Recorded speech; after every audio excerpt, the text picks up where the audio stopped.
Hey guys, welcome back to Reserved Investments and thank you for joining me. So if you spend any time perusing my back catalog of videos on YouTube, you're going to come across some videos that I've done where I define certain terms in the overall antiques and collectibles trade. Terms like what is an antique? How does that differ from a collectible? What is an antiquity? What is the difference between the terms vintage and retro?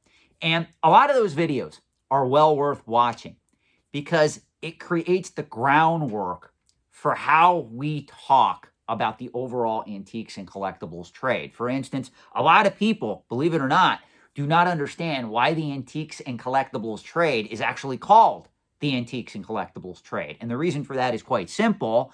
There is a difference between what an antique is and what a collectible is.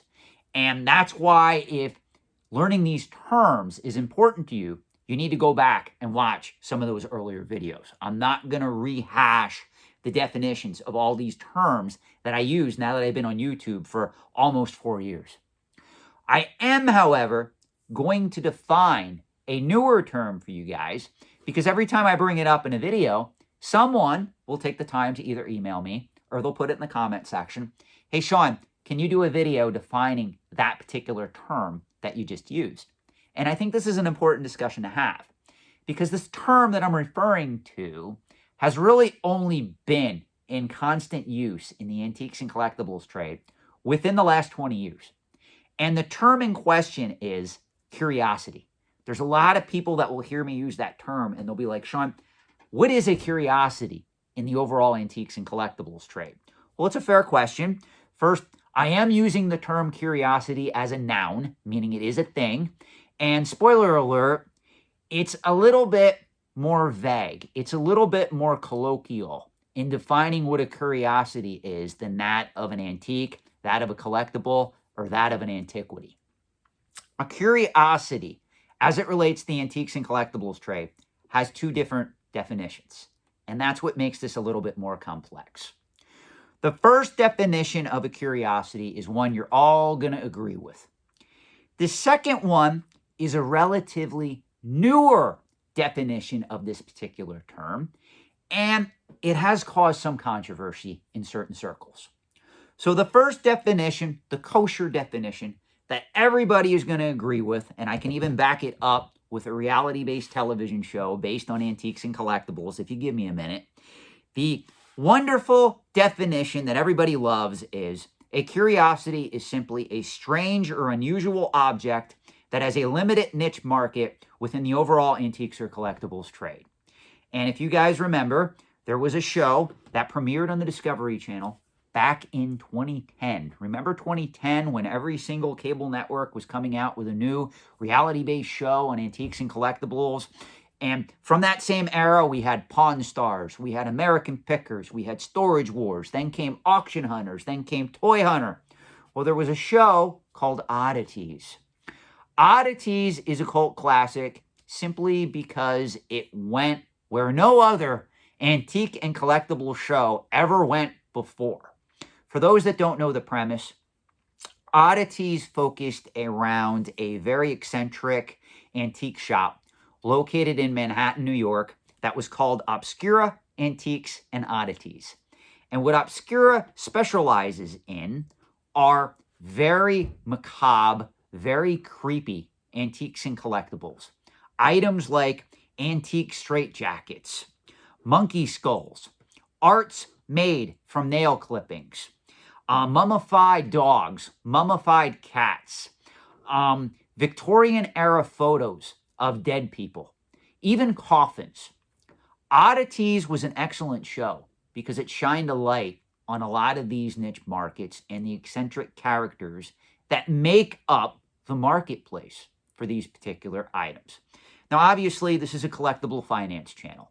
If you're coming to me telling me, hey, Sean, I want to invest in Victoria-era coffins, or I want to invest in straitjackets, or, I always wanted art made from nail clippings. I'm going to tell you, best of luck. You don't need me. You need your head examined if you're attempting to invest in a market like that over the long term. Now, to be fair, are there people that make money in these markets? Obviously, Oddities showed that. I mean, obviously, Obscura Antiques and Oddities, the store in question, is still in business to this day, I believe. And as a result, they were able to make a living selling a lot of these obscure, macabre, creepy antiques and collectibles. Now, when I define curiosities in that manner, almost everybody universally agrees. Sean, that is 100% correct. That is the very definition of a curiosity as it relates to the antiques and collectibles trade. Now, this is where it gets interesting, and this is where a lot of you guys need to listen up. Over the last couple of decades in the antiques and collectibles trade, the market for certain antiques, for certain collectibles, has started to change. We're already seeing this, guys. Remember, the only constant in the antiques and collectibles trade is change. If we look at the hottest markets right now on the collectible side of the trade, you've got video games, you got Lego, you got collectible card games, you got items of that nature. If we look at the least popular items on the collectible side of the trade, you have certain markets that are dying a slow death. You got things like Pez dispensers. You got Lionel toy trains. You have Schwinn bicycles.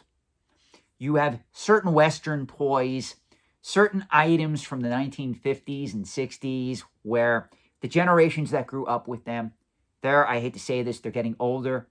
They're starting to lose interest in these items. Younger generations aren't getting into those markets, and these markets are starting to die out. Now, what does this have to do with the definition of a curiosity? Well, the second definition of a curiosity, and this is where you heard me use this term on this channel before, is simply an antique or collectible that used to be popular or mass collected, but has now been renegated to appeal to only niche markets and or collectors. You guys got to understand, I'm going to state this again, the only constant in the entire antiques and collectibles trade is change. All of these markets, from their infancy all the way up to their death, are designed to perform in a certain manner. The generation that grew up with them moves on, then eventually rediscovers these collectibles again, brings them back into the spotlight, and at some particular point in time, you end up running out of new, younger generations that want to collect those said artifacts. This is why I always tell you guys, if you're going to invest long-term in the overall antiques and collectibles trade, you would be better off on the antique side of the equation, investing in history, investing in true historic artifacts and items related to history, rather than collectibles. Now, I know a lot of you guys love to disagree with that sentiment because you think a lot of these markets are eternal, or a lot of these markets, even if they drift over and become established and mature markets, they're always going to be going strong. Well, I hate to tell you, there are also antique markets that can and do die out, and those markets as well become known as curiosities. So when we look at the term curiosity as it relates to the antiques and collectibles trade, you need to understand in general, all is what it is defining. Whether you want to agree that it should only be applied to items like antique straitjackets or items of the occult, or heaven forbid, maybe some of you will agree that Schwinn bicycles belong in that same category. Just know, all is what a curiosity is a niche market in the overall antiques and collectibles trade.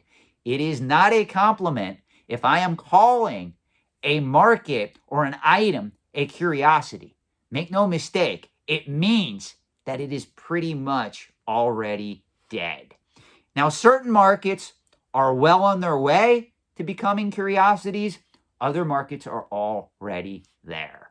For instance, if we look at the market for Daisy BB guns, Daisy BB guns are really, with few exceptions, no longer adequately collected like they were back in the 1970s and the 1980s. So this is something that you guys got to be aware of, because there are so many markets that are moving at the speed of light in the antiques and collectibles trade. And what's really sad to me is when I talk to younger collectors who are in pop culture collectibles like Lego or video games or comic books or toys or Magic the Gathering, or Pokemon. They don't seem to understand that all these markets that a lot of your baby boomers once flocked to, the market for Lionel toy trains, the market for Daisy BB guns, the market for Schwinn bicycles, the market for Western toys and Western collectibles, the market for certain Japanese tin toys. All of these particular items that are now becoming curiosities were once collected and loved, like Pokemon cards, like video games, like action figures, like comic books, like Nintendo, like all of these particular items that all the younger collectors go after. They don't seem to realize at some point they're all going to become curiosities. You know, even my generation, I'm a part of Generation X, guys. And one of the things that we really loved growing up were we loved our action figures. I remember fondly Star Wars, Masters of the Universe, G.I. Joe, Transformers, Mask, Ninja Turtles. You had all of those lines on store shelves, and we all loved them. I've said this before in other videos. There are few action figure lines from the 1980s and 1990s I would be investing in over the long term. If I had to pick one, you already know what it is. You've seen pieces from my collection. I showed you the box from Hakes that I opened. It would be Star Wars. Star Wars is the bona fide winner of that particular generation. Masters of the Universe, G.I. Joe, at some point, those toys are going to become nothing more than curiosities. You need to understand that all this stuff, everything that we love, everything that we collect, it is born of dust, and to dust it will return. Thank you for watching. Let me know your thoughts, and I really, really value your feedback. Please let me know your comments in the comment section below. Have a good night.